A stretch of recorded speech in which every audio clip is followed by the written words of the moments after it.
গুরু যদি বেশ্যালয়ে করেন গমন তথাপি তার যখন সে ওরকম কুস্থানে গিয়েছে, কি বললাম বুঝেছেন? গুরুদেবের গুরুত্বই হারিয়ে গিয়েছে।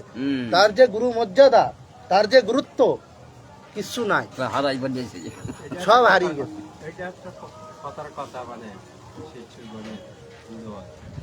কথার কথা হলেও কথাটা খুব মারাত্মক কথা, খুব বাজে কথা। এটা সম্ভব? গুরুদেব যদি সেই রকম হবেন তাহলে তিনি কেন এরকম স্থানে যাবেন? অসম্ভব না। হ্যাঁ, এটা যদি বলেন যে কোন শিষ্যের কল্যাণার্থে তিনি গিয়েছেন, সেটা আলাদা ব্যাপার। বা তিনি ওখানে গেলে যা করতে হয় সেগুলো না, ওনার অন্য কোনো উদ্দেশ্য, সেটা আলাদা ব্যাপার। কিন্তু এইটা সরাসরি বলাটা একদম বাজে কথা। এইসব শুনলে না মাথা খারাপ হয়ে যায়। তাই তার কথা শুনে আমি অবাক হয়ে গেছি। আমি যখন বলছি যে নিত্যানন্দ প্রভু, অদ্বৈত প্রভুর অদ্বৈত পরিবার আছে, নিত্যানন্দ পরিবার আছে, তারপরে এই দুই পরিবার, আরো পরিবার আছে, বক্রেশ্বর পরিবার আছে, জানেন আরো কত কত পরিবার, আপনি কল্পনা করতে পারবেন না। তারপরে এনারাও এক পরিবারের সদস্য, কিন্তু হলেও পরবর্তীকালে এনাদের আন্ডারে একটা পরিবার নির্মাণ হচ্ছে। যখন একটা বড় বড় ভক্ত এসেছেন, তাদের নিচে যারা আছেন তারা ওই পরিবার বলে চালিয়েছে। যেমন রঘুবংশ আসলে ছিল সূর্য বংশ, কিন্তু যখন মহারাজা রঘুর এত প্রতাপ যে মহারাজা রঘু কি করছেন, মহারাজা রঘু কি করছেন, এত প্রতাপ যে ওনার নামে বংশের নাম হয়ে গেল রঘুবংশ।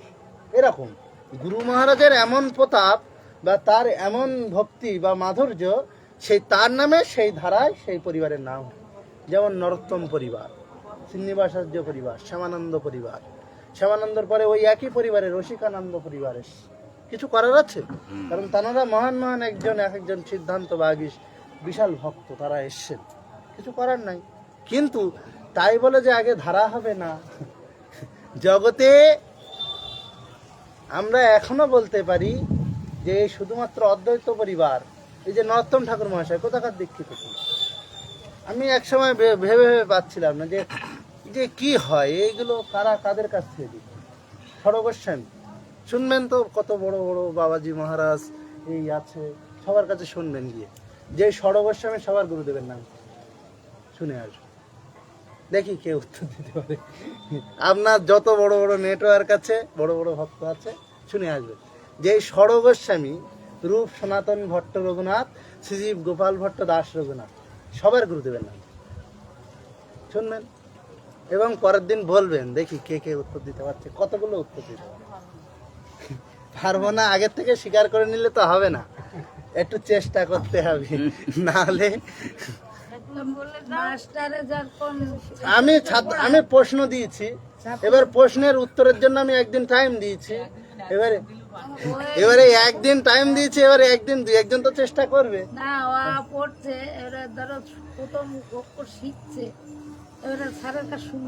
না। না, অনেকেই অনেকদিন ধরে ভক্তিপথে আছেন। এই বিমল দাদু, ইনি প্রায় 50 বছর ধরে ভক্তিপথে আছেন। তাহলে হ্যাঁ, এবারে উনি একটু খুঁজলেন কি আছে, কত জায়গায় কত ভক্ত, কত সঙ্গ। হ্যাঁ, এই যেমন এনাদের আমাদের অবজ্ঞা হয়ে যাবে না, তাই তো নাকি? এনাদের অবজ্ঞা হয়ে যাবে না? আছে, ওনাদের সবারই গুরুদেব আছে। আমি দুটো তিনটে বলে দিচ্ছি যেগুলো সহজ। শ্রী জীব গোস্বামীর গুরুদেব হলেন রূপ গোস্বামী, রূপ গোস্বামীর গুরুদেব সনাতন গোস্বামী, এবং সনাতন গোস্বামীর গুরুদেব আপনি খুঁজুন। তিনটে বের করে দিলাম, দুটো বার করে দিলাম, আর একটা আপনি খুঁজুন। যেমন শ্রীনিবাসাচার্য প্রভুর গুরুদেব হলেন গোপাল ভট্ট গোস্বামী। এগুলো আমি শুনিনি শ্রীনিবাসাচার্য প্রভুর, যদিও, কিন্তু তবু বলে দিলাম। এরকম গুরুদেব, কার গুরুদেবকে, যেমন নরোত্তম ঠাকুর গুরুদেবকে সনাতন গোস্বামী, তো ওরা তো আপন ভাই। তো তাই কি আপন ভাই, আপন পুত্র, আপন পুত্রবধূ সবাই দীক্ষা দিয়েছে, কোনো অসুবিধা হয়নি। ভুলে গেলাম তো। যেমন অনেকে বলে যে নিজের পুত্রকে দীক্ষা দেওয়া হয় না, যায় না, কিন্তু ব্রহ্মদেব তার পুত্রকে দীক্ষা দিয়েছে। কি করে দিয়েছে? নারদকে কি করে, কার কাছ থেকে পেয়েছে? নারদ ভক্তি তত্ত্ব ওই ব্রহ্মদেবের কাছ থেকে, কিছু করার নেই। নারায়ণ, যার নাভি কমল পদ্ম থেকে ব্রহ্মদেবের উৎপত্তি, কার কাছ থেকে সিদ্ধান্ত পেয়েছে? সবকিছু পিতা তো এক প্রকার। তাও নিত্যানন্দের পূর্ববর্তী ছেলেই তো জানোয়ার কাছে দীক্ষা নিল, মাতার কাছ থেকে পুত্র, মাথায় দীক্ষা নিল। কিছু করার নেই। কারণ আপনার এরকম না করলে বৈষ্ণব সমাজেই থাকবে না। থাকবে কি করে? বৈষ্ণব সমাজেই থাকবে না অনেক সময়। কিছু করার নেই। এবারে পুত্রকে দীক্ষা দিল না, এবার সে আলাদা একটা ডাল থেকে নিয়ে সে পুরো ঝামেলা বৈষ্ণব সমাজের মধ্যে, এর ফলে ঝামেলা বেশি হয়। অভিজিৎ গোস্বামী তো সনাতন গোস্বামী ভাইকে, ভাইপোকে দীক্ষা দিয়ে দিয়েছে, ছোট ভাইকে দীক্ষা দিয়ে দিয়েছে। এই কি উদাহরণ প্রচুর আছে। একজন বলছিলেন আমাদের এই আমাদের এই গোষ্ঠীর রাধিকানাথ গোস্বামীর থেকে ভাব কানোরা, সে বলছিলেন কি করে দীক্ষা দিতে পারে ছেলেকে। বলছে উদাহরণ আমি দেব, হাজারো উদাহরণ আছে আমার কাছে, একটার দা নয়। আপনি মহাজনের জীবনী শুনুন, শুনুন। আরে শূদ্র ছিল নরোত্তম ঠাকুর মহাশয়, বড় বড় ব্রাহ্মণ, রাজা, মহর্ষি সবাইকে দীক্ষা দিয়ে বেরিয়েছে। তাই লাস্টে ব্রাহ্মণগণ বলেছে আরে বেটা শূদ্র মরে গেছে, দেখেছ কেন মরেছে? বড় বড় ব্রাহ্মণদের দীক্ষা দেওয়া। এই যেই বলেছে সে সাথে দেখা গেল গঙ্গা নারায়ণ চক্রবর্তী বলে ওনার প্রধান পার্ষদ ছিল, এই কি বলে নরোত্তম ঠাকুর মহাশয়ের প্রধান পার্ষদ গঙ্গা নারায়ণ চক্রবর্তী। এই গঙ্গা নারায়ণ চক্রবর্তী যখন শুনলেন, তখন গঙ্গা নারায়ণ চক্রবর্তী আরও ওনার বিশেষ বিশেষ ভক্তরা তারা ওই চিতায় তুলে দিয়েছে অলরেডি ঠাকুর মহাশয়কে। সেই চিতায় ধারে বসে ক্রন্দন করতে লাগলেন যে প্রভু তুমি এই অপবাদ নিয়ে জগৎ থেকে চলে যেও না, তুমি তোমার অপবাদের মোচন করো, তারপর যে আমাদের কোনো গায়ে লাগবে না, কিন্তু এই অপবাদ, এত বড় অপবাদ নিয়ে যেও না। কারণ অন্যান্য অবৈষ্ণব তারা সবাই বদনাম করছে। তখন নরোত্তম ঠাকুর মহাশয়ের চরণে প্রার্থনা করতে করতে সেই ঠাকুর মহাশয় আবার উঠে বসলেন ওখানে। এবার যেগুলো বলেছিল তারা বলছে আরে মরেনি তো, এখনো গেছিল, দেহ রেখেছিল, কিন্তু এখনো তো দেহ রাখেনি, আবার বেঁচে উঠেছে। কি শক্তি! মানে কেউ বলবে না যে উনি বেঁচে আছেন, কিন্তু তারপরে অনেকক্ষণ বাদে আবার দেহ ফিরে পেয়েছে। তখন বলছে কি হলো, তখন ওই যারা অবৈষ্ণব তারা সব ওই নরোত্তম ঠাকুর মহাশয়ের, সে ব্রাহ্মণ হোক কুলীন হোক যাই হোক, সবাই ঠাকুর মহাশয়ের কাছ থেকে আবার দীক্ষা নিল। এবং তিনি তার পরেও কিছু কাল বেঁচে ছিল, 2-4 বছর ছিল থেকে, তারপরে উনি অপবাদ মোচন করে চলে গেলেন। এরকম অনেক অনেক ভক্তের চরিত্র কথা আছে, জানতে পারবেন। এই যেমন এই গোপাল ভট্ট গোস্বামী, এনার খুব পরিচিত লোকের কাছে এনে দীক্ষা নিয়েছিল। তারপরে আপনার এই নরোত্তম ঠাকুর মহাশয়ের দীক্ষাগুরুকে আছে, সবারই দীক্ষাগুরু অবশ্যই এসছে। 4টে আপনার যদি চতুর সম্প্রদায় বা অদ্বৈত নিত্যানন্দ এনাদের কাছ থেকে যদি দীক্ষা না আসে, তাহলে সে তো মহাপ্রভুর পরিবারের মধ্যে ঠিকভাবে গণনাই পড়বে। সে কারণে কোনো না কোনো প্রকারে ওই দিক থেকে জড়িয়ে। এই যেমন কৃষ্ণদাস কবিরাজ গোস্বামীর গুরু মহারাজকে চৈতন্য চরিতামৃত সকল ভক্তগণ ডেলি আস্বাদন করে, প্রাণ ভক্তদের প্রাণ স্বরূপ এই চৈতন্য চরিতামৃত, প্রাণ না। কিন্তু অনেকে গুরুদেব বললে, আমি প্রশ্ন করেছিলাম কিছু ভক্তদের কাছে, বলে ওই গুরুদেবটা তো আমি জানি না, কিন্তু খুঁজতে হবে, বার করতে হবে। শাস্ত্রে অবশ্যই আছে এবং তাদের প্রমাণও আছে, এবং অনেকে বলেও গিয়েছে। যেমন লোকনাথ গোস্বামী নরোত্তম ঠাকুর মহাশয় গুরু, কিন্তু লোকনাথ গোস্বামী কার কাছ থেকে দীক্ষা নেন? তারও ধারা আছে। এরকম অনেকে অবজ্ঞা করে, কিন্তু অবজ্ঞা করলে তো হবে না। কারণ এই জগতে আপনি যদি 100 বৈষ্ণব দেখেন, এই 100 বৈষ্ণবের মধ্যে হয়তো 80% হলো নিত্যানন্দ পরিবারে, হতে পারে, কিন্তু তবুও 20% অদ্বৈত পরিবারের ভক্ত আছে। এবং অদ্বৈত পরিবারের গুরু মহারাজ যখন দেখবেন, আমরা অনেক গুরু মহারাজকে চিনি যারা অদ্বৈত পরিবারের, নিত্যানন্দ পরিবারেরও অনেক চিনি, কিন্তু অদ্বৈত পরিবার বলছি কেন, অনেকে ভাবে অদ্বৈত পরিবার জগতে অল্প, কিন্তু অদ্বৈত পরিবারের সংখ্যা, আপনি যেটাকে নরোত্তম পরিবার বলছেন ওটাও অদ্বৈত পরিবার। কারণ ওনার এক অদ্বৈত প্রভুর থেকে ধীরে ধীরে পরম্পরায় এসেছে ঠাকুর মহাশয়। এই যে কবিরাজ গোস্বামী বলছেন, ইনিও অদ্বৈত পরিবার, কিছু করার নেই। আপনি যতই অস্বীকার করুন না, অদ্বৈত পরিবারের লোক করতে পারবে না, এসব লিখতেই পারে না। কিন্তু শাস্ত্রে যদি থাকে তবে অস্বীকার করে কি হবে? না, অনেকে চায় যে অস্বীকার করে দেবো, আর দরকার নেই। তর্ক করে কিন্তু কিছু করার নেই, আছে, ওনারাই করেছেন। কারণ অদ্বৈত প্রভু গৌরানা ঠাকুর তার পার্শ্বদেরা করবে, নিত্যানন্দ প্রভুর পার্শ্বদেরা করবে, সবাই মিলেমিশে একসাথে কাজ করতেন। এবারে আপনি যদি লাস্টে এসে ভাগাভাগি করেন, ছেলেমেয়েরা যতই ভাগাভাগি করেন, বাবা তো এক, কিছু করার আছে। সেই মাধবেন্দ্র পুরীপাদ, তার শিষ্য অদ্বৈত আর নিত্যানন্দ প্রভু আর ঈশ্বরীপুরী, এবং ঈশ্বরীপুরীর শিষ্য হলেন শ্রী চৈতন্য মহাপ্রভু, আর এনাদের ডাল আলাদাভাবে নেমে এসেছে। মহাপ্রভু কাউকে দীক্ষা দেননি তখন, তবুও একজনকে দিয়ে সে ভেবেছে আমাকে দীক্ষা দিচ্ছে, কি করবেন? এই হলো ব্যাপার। তাই বলছেন মাধবেন্দ্র পুরীপাদ, এনার কথায় যাব আমরা, একটু ভাগবত আস্বাদন করে নেব, তার আগে এটা শেষ করি। যেই যে মাগায়ে তারে দেয় আপন ধন, বৈষ্ণব যেজন যে যা চায় তাকে তাই দেয়। তাই বলে আপনারা করতে যাবেন না, কারণ এই জগতে এখনকার সময় প্রচুর ঠগ আছে। আপনার ধন খুব বুঝে শুনে খরচ করুন, ভুল জায়গায় দিলেই বিপদ। হয়তো ওই ধনটা কোনো কসাইখানা খুলতে লেগে গেল।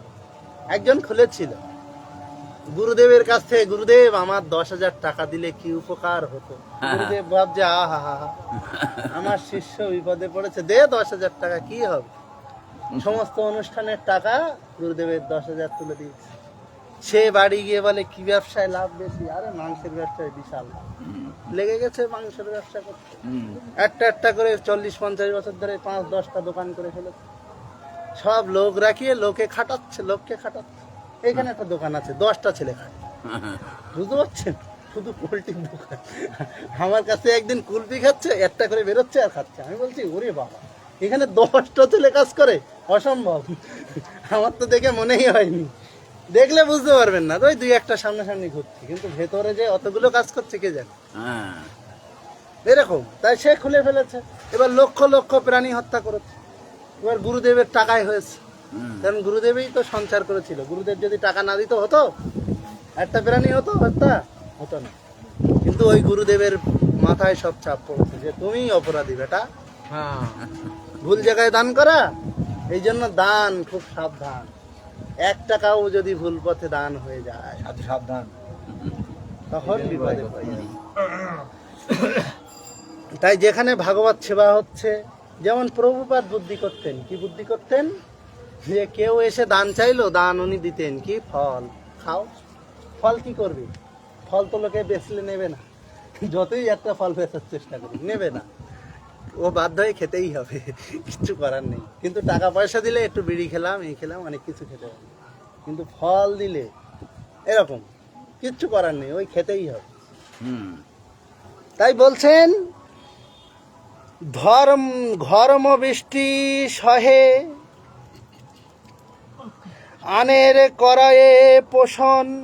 ঘর্ম বৃষ্টি সব সহ্য করে, এ রৌদ্র প্রচন্ড সহ্য করে না গাছ।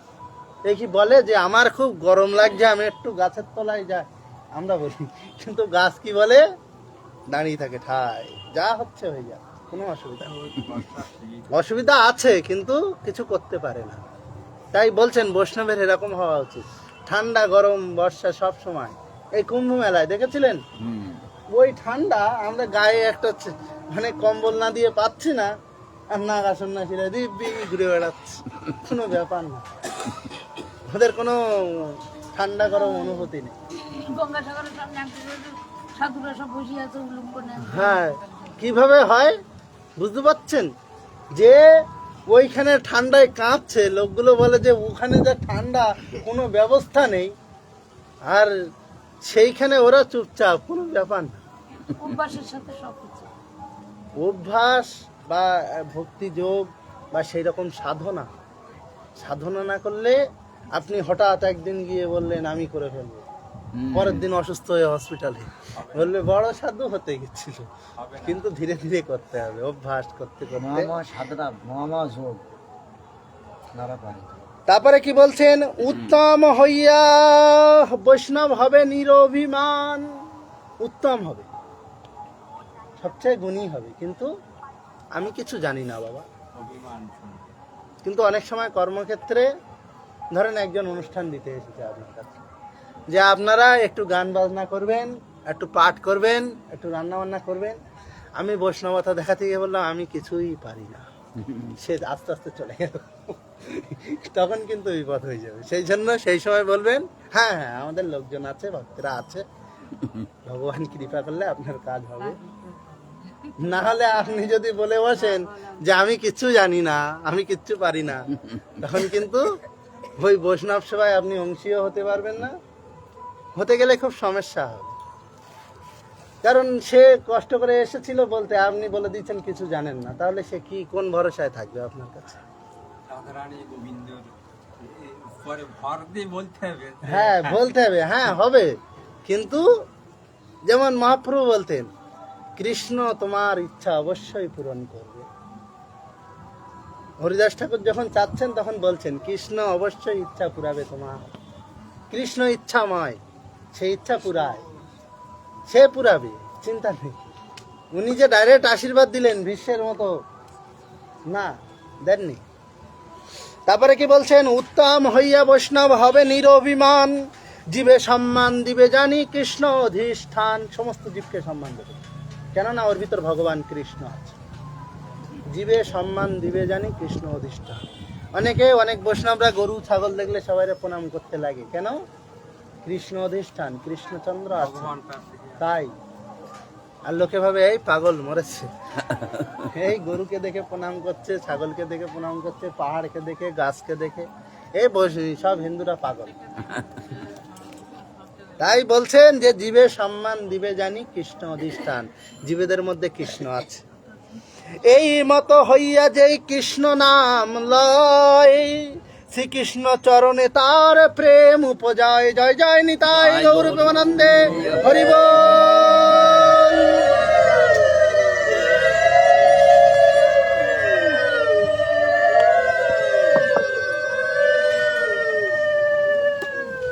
এইভাবে যারা কৃষ্ণ নাম নেয়, আমাদের কৃষ্ণ নামে কেন ফল হচ্ছে না? ডেলি 16 মালা, 32 মালা, 64 মালা, 4 মালা, 8 মালা, কিছু না কিছু তো করছি।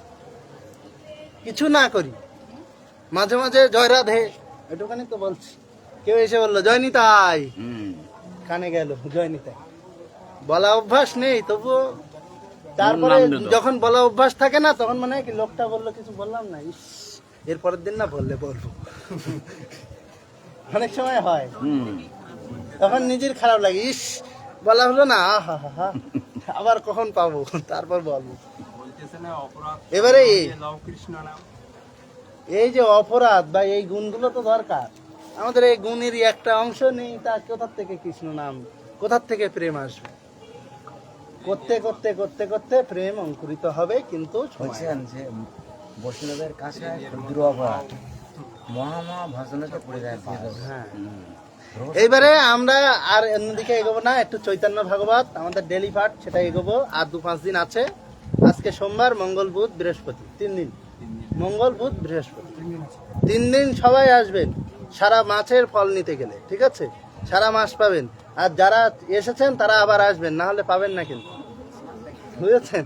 হ্যাঁ, 3 দিন অবশ্যই আসবেন, মঙ্গল, বুধ, বৃহস্পতি।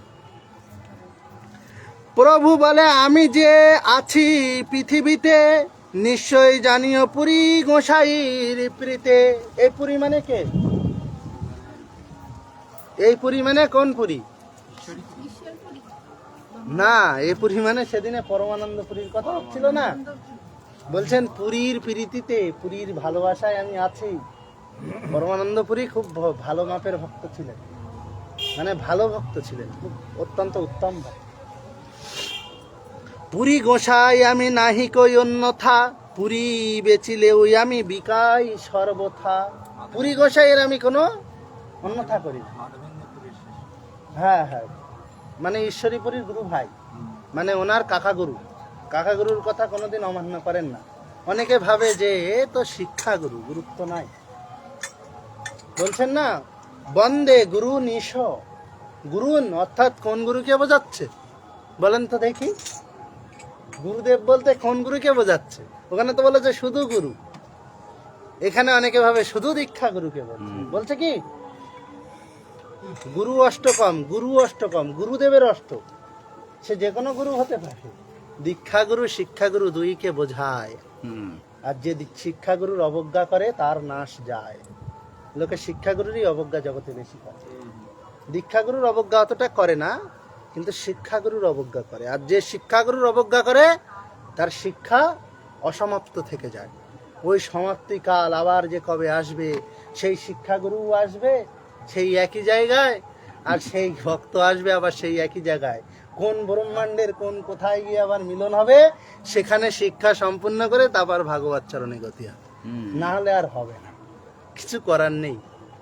সেই জন্য বলছে যে গুরু শুধু গুরুদেব, দীক্ষাগুরু তাকে সম্মান দেবেন না। যারা শিখিয়েছেন মহাপ্রভু গোপাল গুরুকে একটি কথা শিখেছিলেন, গোপাল গুরুর কাছ থেকে, গোপালের কাছ থেকে একটি কথা শিখেছিলেন, তাই তাকে গোপাল গুরু বলেছিলেন যে এই আমার গোপাল গুরু, আমার গুরুদেব গোপাল আজ থেকে, কারণ এই আমাকে শিখেছে। হ্যাঁ, তাই বুঝতে হবে। আমি সংক্ষেপে সংক্ষেপে বলে যাচ্ছি, অনেক কথা যা বলবো অনেক বিস্তারিত। গোপাল গুরু বললে অনেকে বোঝে, বক্রেশ্বর পণ্ডিতের শিষ্য। আর এই বক্রেশ্বর এমন একজন মহাপ্রভুর প্রিয় পার্ষদ, সর্বক্ষণ পিং পং বলের মতো লাফাতেন, মানে সর্বক্ষণ নৃত্য করতেন, 24 ঘন্টা নৃত্য করতে বললে করতে পারতেন। মহাপ্রভুর প্রিয় পার্ষদ বক্রেশ্বর, এনার শিষ্য গোপাল গুরু। তাই বলছেন পুরী গোসাই বেচিলেও আমি বিকাই সর্বথা। পুরী গোসাই আমাকে যেখানে বেচে দেবে আমি সেখানেই বিক্রি হয়ে যাব। কেন? পুরী গোসাই এমন মহাজন যে উনি খারাপ জায়গায় বেচবেনই না, আমার এটুখানি বিশ্বাস আছে। কি বললাম বুঝেছেন? যেমন একটা পুত্র পিতার হাত ধরে চলে যায়, এখান থেকে যদি বৃন্দাবনেও যায়, পিতার হাতটি যদি ধরা থাকে, পুত্রের কোনো চিন্তা থাকে না। কারণ পুত্র জানে এ আমার বাবা, এ আমার জীবনে হাতেই ছাড়বে না, কি চিন্তা করবো, আর বাবা যখন সাথে আছে আর চিন্তা নেই। কি বললাম বুঝেছেন? এইরকম পুরী গোসাই জানে যে মহাপ্রভু, যে ইনি খারাপ কর্ম করতেই পারেন আর পারবেনও না, বা ইনি যদি আমাকে কোথাও বেচেও দেন, কোথাও দানও করে দেন, এমন জায়গায় দেবেন যাতে আমার এই ভক্তি রক্ষিত হয়। তাই বলছেন যেখানে বেচে সেখানেই আমি বিক্রি করি। সৎকৃত যে দেখে পুরী গোসাইর মাত্র, সে হইবে শ্রীকৃষ্ণের প্রেম পাত্র। হঠাৎ যদি কেউ পুরী গোসাইকে একবার দর্শন করে, সে কৃষ্ণের প্রেম পাত্র হয়ে যায়। পুরীর মহিমা তবে কহিয়া সবারে, কি কূপ ধন্য করি প্রভু চলিলা বাসারে। বাসায় চলে এলেন প্রভু কূপ ধন্য করে। কূপের গল্প শুনেছিলেন তো এর আগের দিনে? কূপকে গঙ্গা জল এনে দিয়েছেন, একদম কূপে পবিত্র জল। হেন প্রভু না ভজে কৃতজ্ঞ কে মতে, ভক্ত রক্ষা লাগে প্রভু করয় অবতার। নিরবধি ভক্তগণ সঙ্গেতে বিহার, অকর্তব্য করে নিজ সেবক রাখিতে, তার সাক্ষী বালিবদ সুগ্রীব নিমিত্তে। অকর্তব্য করে নিজ সেবক রাখিতে, কতটা কি বুঝুন? বলছেন অকর্তব্য, যা করার দরকার নেই অকর্তব্য। অনেকে বলা হয় না কর্তুম অকর্তুম অন্যথা কর্তুম, মানে যা সবাই করে তাও করতে পারে, আর যা অকর্তুম মানে যা কেউ পারে না তাও করে, আর অন্যথা কর্তুম যা কেউ ভাবতেও পারে না তাও করে। বুঝেছেন? তাই বলছেন অকর্তব্য কর্ম করেছিলেন নিজের সেবকের নিস্তারের জন্য, নিজের সেবকের রক্ষা করবার জন্য। উদাহরণ দিচ্ছেন কি? বলছেন বালি সুগ্রীব বধ, বালিবধ শুনেছেন তো? বালিবধ, রামায়ণের বালিবধ। এই বালিবধ ও তো বলছে, কেউ না বললেও ও বলছে, আমি শুনেছি। তাই এই বালিবধে নিজের সেবককে রক্ষা করবার জন্য, সেবককে ঠিক জায়গায় পৌঁছানোর জন্য ইনি অকর্তব্য করলেন। বালিবধ রামের কোনো দরকার ছিল না, বালিকে মারার কোনো ঝামেলাই করতে যেতে হতো। যদি বালির কাছে গিয়ে বলতো আমি অযোধ্যাপতি রাম, দশরথের ছেলে আমি রাম, তুমি আমায় একটু সহযোগিতা করো, আমার এই পত্নীটাকে এনে দাও, আর কিছুর দরকার নেই। বালি গিয়ে বলে কয়ে ধরে নিয়ে আসতে পারে, কিছু ব্যাপার ছিল না। কারণ বালি একটু বালির কথাই বলি। বালি মহারাজ কিরকম শক্তিশালী। একদিন রাবণের যুদ্ধ করার তো খুব শখ ছোটবেলার থেকে, বুঝেছেন? যেদিন থেকে ব্রহ্মার বরে বলিয়ান হয়েছেন সেদিন থেকে সব যুদ্ধ করুন, কারণ আমাকে জগতে একমাত্র নর আর বানরে মারতে পারবে না, মারতে পারবে, আর কেউ মারতে পারবে না। নর আর বানর, এই মানুষ আর বানর নাকি মারতে পারবে। তাই এই মানুষের যা শক্তি আর বানরের কি শক্তি, বুঝে গেছেন তো? তা বলছেন এরা না মারলে আর কে মারবে, জগতে মারার কেউ আছে? তাই উনি বালি মহারাজের ধারে গিয়েছেন, গিয়ে যুদ্ধ করার অভিপ্রায় নারদের কাছে শুনেছেন নাকি কিষ্কিন্ধার বালি বিরাট শক্তিশালী, যাই গিয়ে একটু যুদ্ধ করে আসি। সেই সময় সন্ধ্যাকাল, সন্ধেবেলা হচ্ছে। এবার সন্ধ্যার সময় বালি মহারাজ কি করছেন? সন্ধ্যা করছে। এবারে ওখানে বলা হচ্ছে মানে গোদাবরী কি কাবেরী নদীর তীরে, এরকম একটা। কারণ কাবেরীর ওই দিকেই আপনার কিষ্কিন্ধা নগরী ছিল। এবারে ওই সন্ধ্যা করছেন, আবার অনেক সময় বলা হয় সমুদ্রের তটে বসে, ঠিক আছে? এবার কোনটা আসল খেয়াল নেই, তা উনি যেটা হয় একটা হবে, আপনারা দেখে নেবেন। এবারে উনি বসে বসে কি করছেন? সন্ধ্যা করছেন, সূর্যায় নমঃ বা যে যে করার কর্তব্য আসমান বিধি করে। এইবারে সেই সময় রাবণ বলছে এই সময় একটা কাজ করব। কি কাজ করব? এই পিছন থেকে মালটাকে চেপে মেরে ফেলবো, মানে বালিকে আজকে মেরেই ফেলবো এইখানে। আরে সন্ধ্যার সময় অন্যদিকে উঠবেন। এবারে হ্যাঁ, রাবণ অনেক জায়গায় অনেক রকম দেখায়, কিন্তু আমরা যে কথা শুনেছি তাতে এরকম শুনেছি। হ্যাঁ, এবারে চুপি চুপি পিছন থেকে গেছে, গিয়ে বালিকে ধরবে বলে এরকম যাই করেছে, বালি বাঁ হাত দিয়ে ধরে বগলে চেপে রেখে দিচ্ছে। ও কি মারবে, ও কি ধরবে, ওরে ধরেই বগলে চেপে রেখে দিয়েছে। এবারে সারাদিনে কঠোর পরিশ্রমী বালি, বালি কি কম পরিশ্রম করে? সে হলো মহারাজ, তার উপরে বানর রাজ, বুঝতে পারছেন কত লাফালাফি করতে হয় সারাদিনে। এখান থেকে ওখানে গেলে এখান থেকে ওখানে গিয়ে আপনার ট্রেনে যেতে হয় না, ওর দুমদাম লাফ দিলে চলে গেল।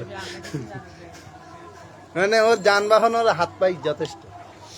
এইবারে বালি মহারাজ তো বসে আছেন, আমি সংক্ষেপে বলছি, অত বিস্তারিত বললে সময় চলে যাবে। এবারে বালি কি করেছেন? বালিকে বগলে চেপে রেখে দিয়েছে, আর ওনার তো গন্ধে খুব কষ্ট হচ্ছে, ঘামের খুব গন্ধ।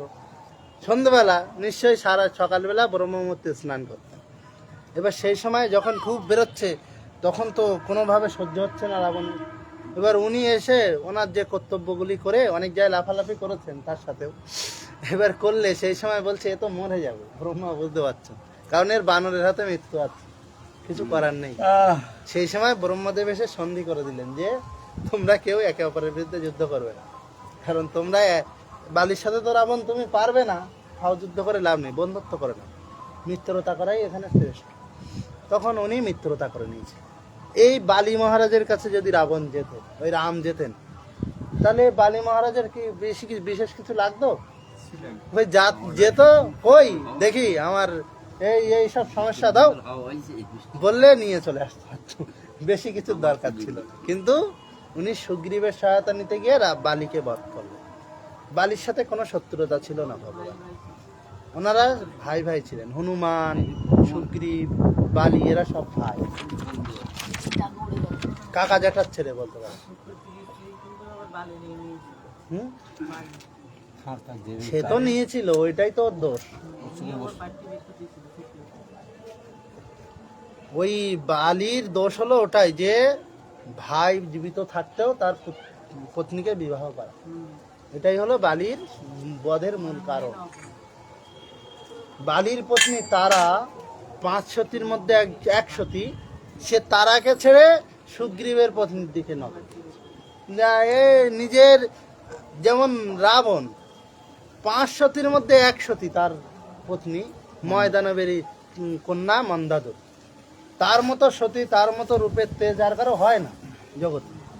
কিন্তু তিনি এসব ছেড়ে, তাই রাবণের কতগুলো যেন বিবাহ ছিল, 14,000 পত্নী ছিল রাবণ। কৃষ্ণের তাও 16,108টা, ওর ওপরে আমি আর কারো দেখিনি। ঠিক আছে, রাবণের আমি এক জায়গায় পড়েছি রামায়ণে 14,000, আর আপনার ইন্দ্রজিতের এক জায়গায় পড়েছি 9,000 পত্নী ছিল। এত পত্নী হ্যাঁ, এই মানুষের করলে দোষ, যত দোষ মানুষ। মানুষই করলে দোষ, যত দোষ না, মানুষ তো আগে করতো, ব্রিটিশ আমলে তো করতো, বুড়ো বুড়োদের সাথে বিয়ে দিত। এইসব কথা বলে এই তুলনাগুলো মানুষের চলে আসবে, এইসব কথা চেপে দেওয়াই ভালো।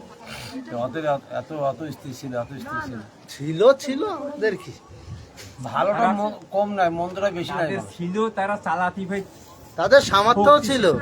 এই যেমন ইন্দ্রজিৎ, ইন্দ্রকে পরাজিত করতে পারত, ঝড় বৃষ্টিকে নিজের কন্ট্রোলে আনতে পারত। আমরা কি পারি? আমাদের বল নেই একটা পাড়ার মস্তানকে রক্ষা করার, আর আমরা গিয়ে কোথায় চলেছি।